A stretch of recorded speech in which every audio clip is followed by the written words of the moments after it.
Muy bien, buenas tardes. Bienvenidos nuevamente a otra de nuestras sesiones. En esta ocasión estamos ya en el capítulo 3, donde veremos conceptos como la libertad, la solidaridad, la cultura, entre otros. Me centraré especialmente ahora en el concepto de la libertad, tomando como base el texto de Two Ideas of Freedom, Dos Ideas de Libertad, de George Weigel, donde principalmente hace un análisis detallado basándose en las ideas del filósofo Isaiah Berlin y de dos componentes importantes que él conoce como la libertad negativa y la libertad positiva. Isaiah Berlin fue un filósofo ruso británico, donde en la conferencia de 1958 en Oxford dio un texto llamado Two Concepts of Liberty, y donde describe justamente cómo las sociedades entienden y aplican estos tipos de libertad. Comenzaremos hablando de la libertad negativa. ¿Y qué es la libertad negativa? Lo va a conocer como el derecho de estar libre de interferencia. Esto significaría que las personas deben tener un espacio en el que puedan tomar decisiones sin que el Estado o cualquier otra fuerza intervenga. Y Berlín veía esto como esencial porque en las democracias liberales esto va a proteger al individuo de una coerción gubernamental. Antes de continuar, quiero preguntarles, ¿qué entienden por coerción gubernamental? ¿Quién podría dar un ejemplo? Ok, muy bien. Entonces, relacionando a como que no me dejan tener la libertad, como la libertad de religión, como mencionas, es muy importante eso, o la libertad de expresión en general. Y esto es vital, porque en la vida cotidiana uno tiene que tener la libertad de poder expresarse o creer en lo que desea. El Estado no debe interferir en cómo piensas o en las creencias que profesas. Sin embargo, Berlín advierte un poco que esta libertad no está necesariamente vinculada a la democracia.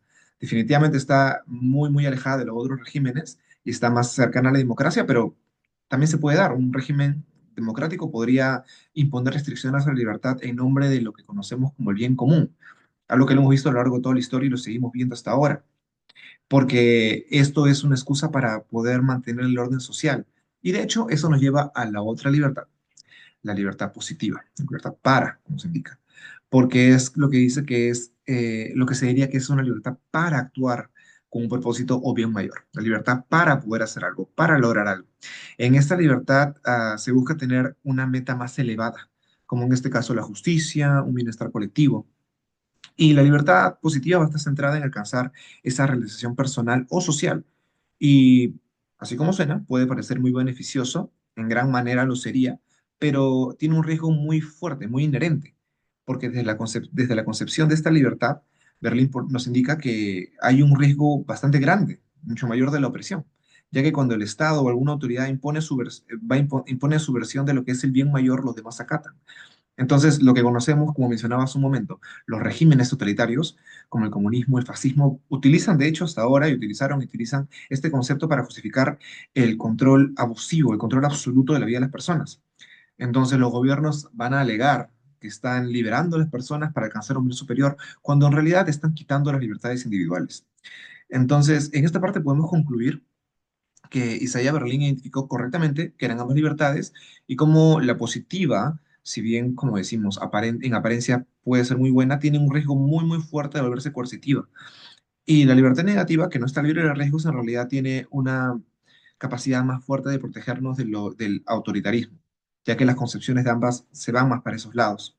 Luego de esto, Weigel nos va a mencionar en su texto lo que se llama A Tale of Two Monks, que pueden encontrarlo en la lectura pueden encontrarlo en los módulos, ¿sí? El nombre sería Un cuento de dos monjes, dos formas de entender la libertad.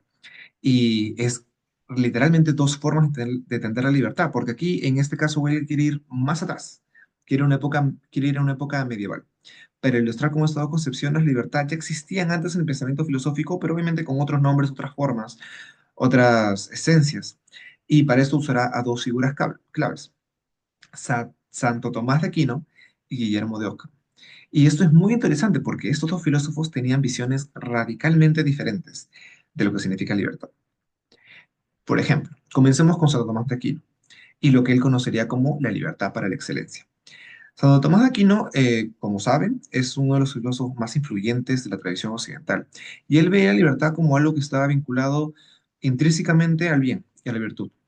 Su concepto de libertad para la excelencia sostiene que la verdadera libertad es la capacidad de elegir y actuar, pero en función del bien.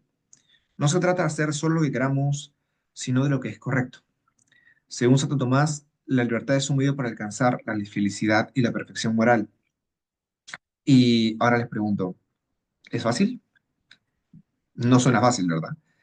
Podrían decirme qué tan fácil, porque conocemos esa palabra, la felicidad, que es un concepto que muchos tenemos en cuenta, pero en forma esencial uno no podría indicar cuándo en realidad ha alcanzado, pero más aún el otro, la perfección moral. Eso ya suena pues casi inalcanzable cuando hablamos de la palabra de perfección. Entonces, ¿es fácil? ¿Nos está diciendo que es un medio para alcanzar algo inalcanzable? ¿Es la forma? Exacto. De repente no sería fácil, pero no imposible. Podríamos verlo de ese modo. Quizás como estamos viendo, la forma en que podemos verlo es que al inicio es difícil. Weigel nos indica nos brinda una analogía y lo compara a aprender un instrumento. Iniciaremos con el piano, de tantos instrumentos. En el piano o en cualquier instrumento inicias con práctica, disciplina. Al comienzo tendrías que, y esto puede ser un poco chocante al inicio porque suena muy restrictivo, porque para aprender un instrumento musical de estos de cuerdas o de viento, iniciaremos con el piano, tienes que separar tus horas para practicarlo, tienes que separar tus horas para repasarlo, para aprenderlo, para asimilarlo, aprender notas como te dicen, aprender los movimientos como te dicen, las formas como te dicen, los horarios como te dicen, y uno diría, me está restringiendo más, pero eso es al inicio. A medida que uno va aprendiendo, uno va acostumbrándose, se vuelve más y más fácil. Te vuelves más libre para tocar, en este caso, tocar con creatividad, con maestría. Entonces, en esa misma forma es que indica Santo Tomás que vamos a cultivar esto mediante la práctica de la virtud y el discernimiento del bien, ¿sí? También, por ejemplo, Santo Tomás, como un punto interesante, es que ve a las leyes no como instrumentos ah, que son una imposición externa, que limita la libertad, sino ellos lo veía como una guía para ayudar a vivir acorde a las leyes de nuestra naturaleza humana y eventualmente alcanzar el bien común.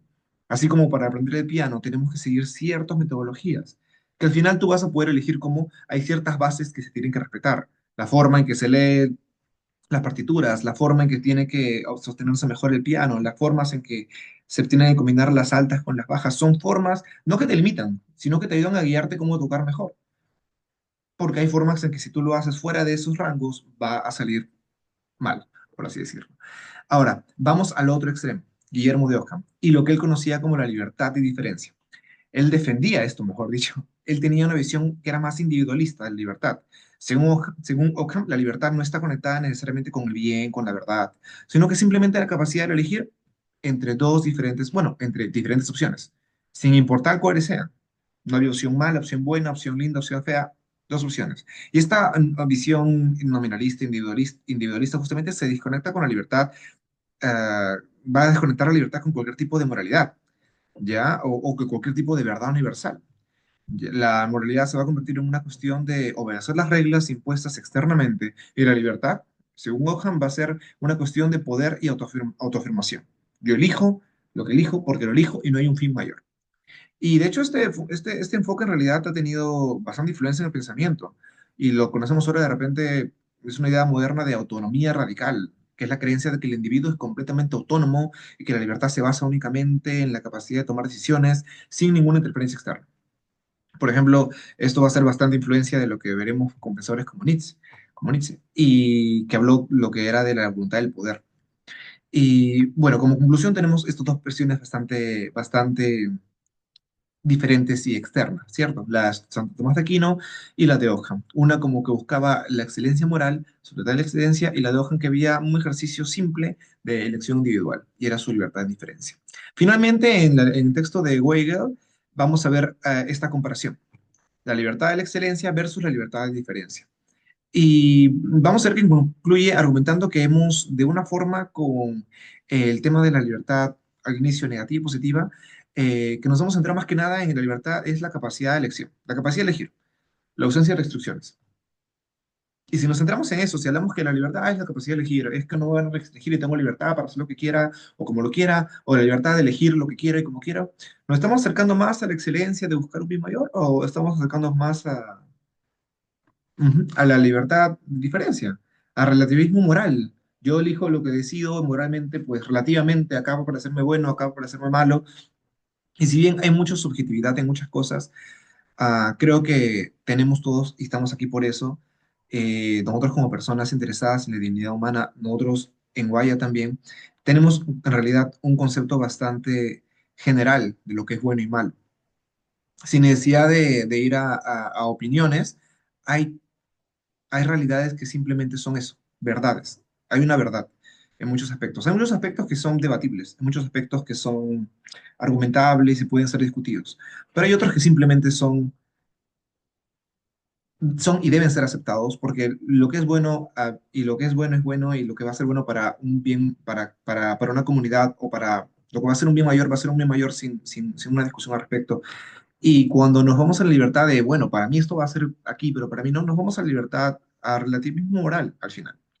Y esta versión está más, definitivamente, mucho más asemejada a la libertad de diferencia de Ockham, porque desvincula, separa la libertad de cualquier noción de bien o de virtud. Entonces vuelve a argumentarnos y va a decirnos que necesitamos recuperar esa noción de la libertad para algo mejor, la libertad para mejorar, la libertad de excelencia, como justamente defendía Santo Tomás de Aquino. Y es que la libertad no solamente es cuestión de elección, sino elegir correctamente, actuar de manera que contribuya al bien común, al bien mayor, en un sentido bastante manejable y bastante real.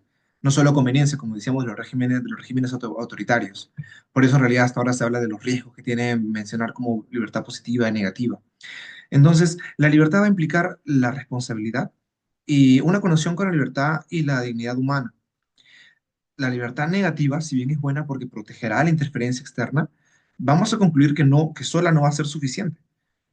Tiene que estar ahondada también a buscar una mejora, un apoyo, un bien social, un bien común, una excelencia. Y la libertad positiva, si bien, como hemos dicho desde el inicio, tiene diferentes pautas, en realidad tiene bastantes riesgos y tienen que ser controlados. ¿Sí? Concluiré toda esta lectura diciendo que, pues, para construir una sociedad justa, debemos proteger los derechos humanos. Necesitamos una libertad que esté conectada con el bien, con la dignidad humana, principalmente. Y esto nos ayudará a usar nuestra libertad de manera responsable y finalmente contribuir al bienestar de todos, que va a ser bueno para todos. ¿Sí? Recordemos que la verdadera libertad no es simplemente la ausencia de restricciones, sino la capacidad de elegir lo que es correcto y contribuir justamente a un mundo más justo y virtuoso. Y eso es todo. Muchas gracias.